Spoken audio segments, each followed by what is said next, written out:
Okay, so let's unpack this. We are doing a deep dive today into a source that really bridges two worlds you just don't often see fused together successfully. All right. I mean, the sacred and the strategic. I'm talking about the leadership purpose alignment by Chris Arvelasis. That title alone tells you so much about the mission, doesn't it? And it's an incredibly urgent one for leaders today. For you, the person listening right now, this deep dive is really designed as a transformative roadmap. The roadmap, I like that. Yeah, it's a structured way to anchor your influence in, your calling, in authenticity, and in purposeful action. Our goal isn't just to summarize, it's to distill the actual frameworks from the material, the ones Yeah. that move a leader from that internal confusion to, well, to absolute clarity. And the person guiding us through this, Hmm. Chris Arvelasis, he has a perspective you really don't find in, like, standard leadership books. Not at all. He's a missionary pastor, a strategist, over 25 years in the Philippines. This isn't just theory from Huh. some ivory tower. This is field tested. Exactly. And what's so fascinating is how seamlessly he integrates these, biblical foundations. He's referencing patterns from figures like Moses, Joseph, Paul, with modern, proven leadership science. Oh, absolutely. You see elements of emotional intelligence, strategic foresight, servant leadership. It's all woven together into this single, faith-centered operating model. So before we get into the nuts and bolts, what's the core thesis here? What's the foundation this is all built on? Right. The central argument is that lasting leadership impact, it only emerges when your purpose, your identity, and your influence are deliberately aligned. Aligned with God's calling specifically. Exactly, with God's calling. He argues that true success isn't measured by, say, conventional metrics like career achievement or your title. Right. It's measured by embodying a God-designed mission that actually transforms people and culture. The book is, it's fundamentally a call to move beyond self-driven ambition. Into purposeful stewardship. Yes, into Yeah. spiritual, purposeful stewardship. That shift from ambition to mission is, well, it's profound. But it begs the question of how. How do we make that philosophical shift actually work on a Tuesday afternoon in a crisis? And that's the perfect question. Which brings us to our first major segment, the inward journey, anchoring identity and purpose. The author insists that leadership starts not with a plan, but with a call. That's the crucial distinction. Scripture shows this consistent pattern. God calls first, and then the impact flows from obedience and clarity about that unique assignment. We are so often trained to do before we even know who we are. Or why we're doing it. Exactly. Purpose-centered leadership just reverses that. It requires this deep discernment about God's specific assignment for your life. It's about asking, what gifts, what experiences has God uniquely given me for a greater mission? That's a beautiful idea, but leaders, Mm-hmm. they need something actionable, right? A tool to sort of operationalize this concept of calling when everything is so noisy. I absolutely do. And this is where we get the first key nugget, the 3P leadership blueprint. The 3P blueprint. Yes. This framework is the foundational tool for identifying your calling and turning it into a concise, actionable purpose statement. The 3 Ps are passion, proficiency, and providence. Okay, let's break that down, because just listing them, that doesn't really help someone listening apply it. Can you give us a quick example? Sure. Let's think about an entrepreneur. Their passion might be mentorship, helping young people avoid financial traps. Their proficiency is, say, strong financial modeling from a decade in corporate finance. Got it. And then there's providence, the intersection of their unique experience and timing. Maybe they grew up in an underbanked neighborhood, giving them deep credibility and understanding of that community. So the purpose statement isn't just, I'll be a good mentor. No. It becomes something like, called to leverage financial expertise and personal history to multiply opportunities for underrepresented youth. It's the alignment of all three that makes the calling so powerful and specific. That brings immediate clarity. But once you start operating in that purpose, performance metrics, they become addictive. We see leaders confusing their achievements with their worth all the time. It's the exact challenge he tackles. He argues that things like imposter syndrome are rampant because leaders confuse their doing with their being. The corrective, which is rooted in Scripture, is that identity is anchored in being a child of God. Right, regardless of your title or your last quarter's results. Exactly. When your identity is anchored in God rather than circumstance, you navigate pressure so differently. So how do you practically reinforce that? Is it like a mission statement for yourself? How does reading a statement change how you handle a tense board meeting? Yes, the book suggests developing an identity statement based on Scripture. And it's more than a mission statement. It's a commitment to an internal reality. You return to it daily. And the practical impact. It's profound.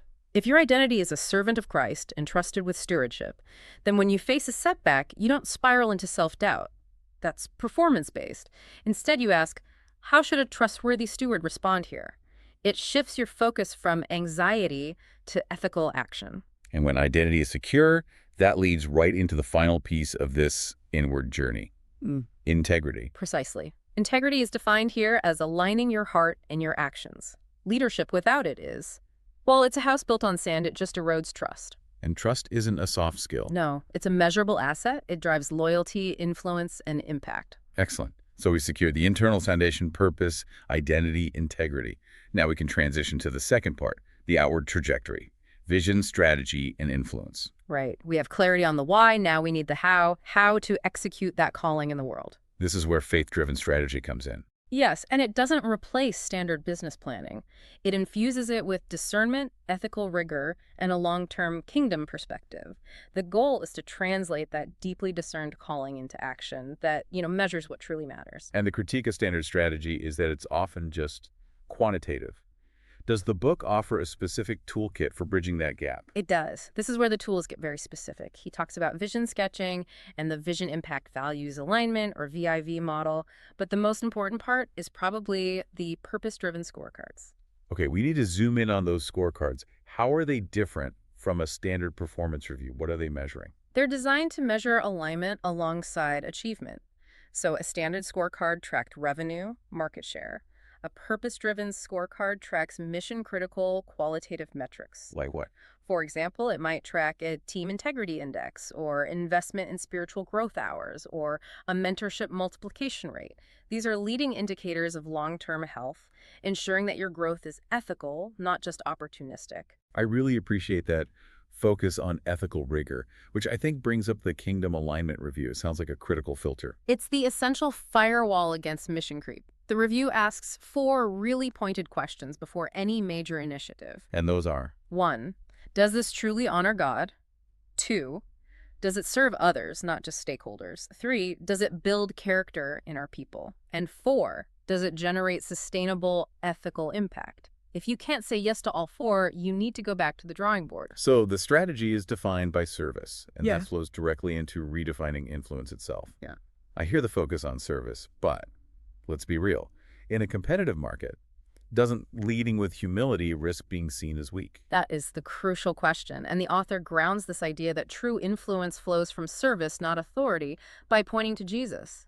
Greatness is measured by the willingness to serve. But it's not passivity. Not at all. It's the highest form of strategic action. How so? Because leaders who serve cultivate voluntary followership. They build profound trust. And that trust is a huge competitive advantage. Servant leaders are often the most decisive people in the room. They're decisive in defending their team, their values, their mission. They become magnetic because their leadership has integrity. That model of service and strategy brings us perfectly to our third segment, sustaining impact, resilience, and multiplication. Because leading with purpose is great, but life, it comes with trials. Absolutely. Leadership impact isn't maintained in a vacuum. It is forged in adversity. The book uses these powerful examples like Joseph facing betrayal or Paul enduring relentless hardships. So adversity isn't a derailment. No, it's positioned as a refining process. It strengthens identity and hones purpose. If your identity is performance-based, adversity crushes you. If it's Christ-anchored, adversity refines you. Now, how do you capture that growth instead of just reacting to the stress of it all? Velazquez recommends keeping a resilience journal. It's more than just a diary. You document the challenge, your reaction, and crucially, the lessons learned. The pattern. Yes. By reflecting, leaders identify patterns. They see where they naturally crumble and where God's provision sustains them. This prepares them for the next turbulent time. And while navigating trials, you still have to look forward. Especially now, with all the technological disruption. The idea of innovation as stewardship feels so important. It's critical. Innovation has to be guided by faith and moral clarity. It's framed as a tool for stewardship, not just self-promotion. So with AI, for instance. Right. A steward leader asks, how do we use this to multiply ministry impact? To serve the underserved? The focus shifts from can we do this to should we do this, and how can we use it to honor God? It puts an ethical boundary on the drive for novelty, Which brings us to the final piece, the ultimate measure of success. Legacy through multiplication. This is the capstone. Legacy in this framework isn't measured by personal accolades. It's measured by transformed lives and empowered teams. It speaks directly to the words of Jesus. Go and bear fruit that will last. So the focus shifts entirely from the leader's own tenure to the sustainability of the mission itself. Exactly.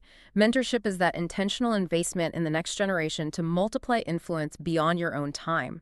Purpose-centered leaders create environments where others thrive, ensuring the mission continues. This has been a really transformative journey through this material.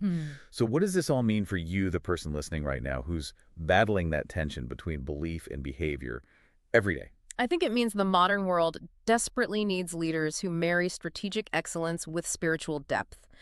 The goal, as the book outlines, is moving from that internal confusion to clarity, and ultimately from authority rooted in a temporary position to lasting authority anchored in character. The result being spiritual fulfillment, not just operational effectiveness. And enduring impact, yes. And who specifically should be grabbing hold of these frameworks? I'd say this is ideal for pastors, ministry leaders, Christian entrepreneurs, marketplace professionals. Really, it's for anyone battling burnout or that feeling of misalignment.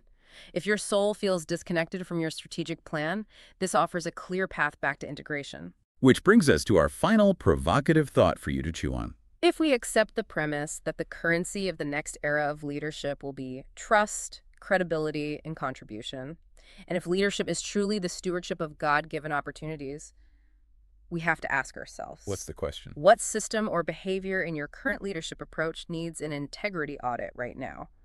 Are you tracking metrics that measure vanity, or are you tracking metrics that measure true purpose alignment?